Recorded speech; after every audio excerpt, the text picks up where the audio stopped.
And the movie really is, I described this in my Washington Times column, as ideological pornography for atheists. That's really what it is.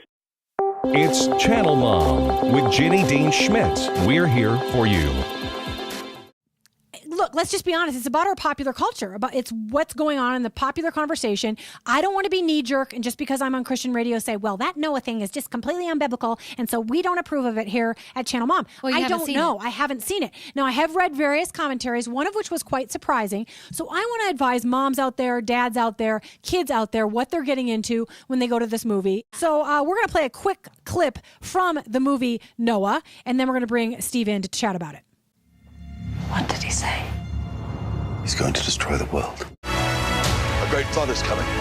We build a vessel to survive the storm. We build an ark.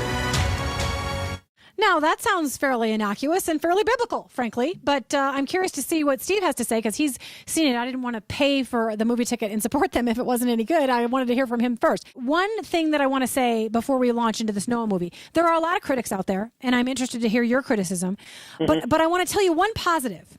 If indeed the movie registered 45 million in ticket sales in the first weekend, then that actually does tell me something positive. That people are still being driven to the theaters to watch epics about the Bible, from the Bible stories. That is not keeping them away, the fact that it is a Bible story. So that part gives me hope. Now, they didn't know necessarily when they walked in the movie theater that it was made by an atheist and how it was interpreted, but go ahead and give us your opinion on Noah.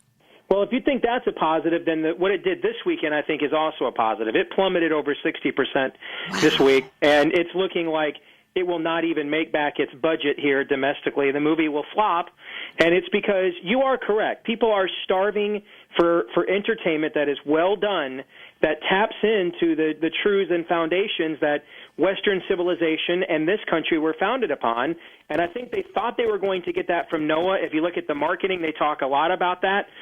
In fact, there's a great scene in the trailer where Tubal-Cain says to Noah, you think you're going to stand up against me all alone? And he says, I'm not alone. And you're led to think that he's talking about God. But when you actually go see the movie and you see the various scenes that are in the clip that you just played, including the one I just cited, that's not what they are referencing at all. The movie is a complete bait and switch. The flood actually takes place in the middle of the movie so that the atheist director, Darren Aronofsky, can tell the story that he wants to tell at the end, which is that really God, who is never referred to as God, but simply as the creator throughout the movie, he is a vicious, wicked taskmaster who essentially commands Noah to become like Jack Nicholson's character in The Shining and kill his entire family, including his little grandchildren, so that all of the human race can be vanquished. And that's why Noah is not to bring sons or wives for his sons on the ark.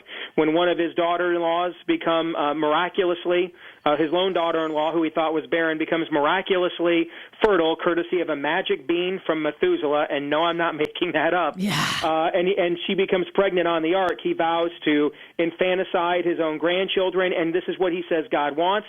And only when he disobeys what God told him to do at the end of the movie does God say essentially, wow, I was wrong about that. Thanks for correcting me. Here's a rainbow and dry land. The flood is over. And the movie really is, I described this in my Washington Times column, as ideological pornography for atheists. That's really what it is. Every atheist cliche about the Bible, about God, why God cannot be trusted, why the world makes no sense, why there really is no hope, every nihilistic atheist cliche you could imagine, unfortunately, is portrayed in the movie.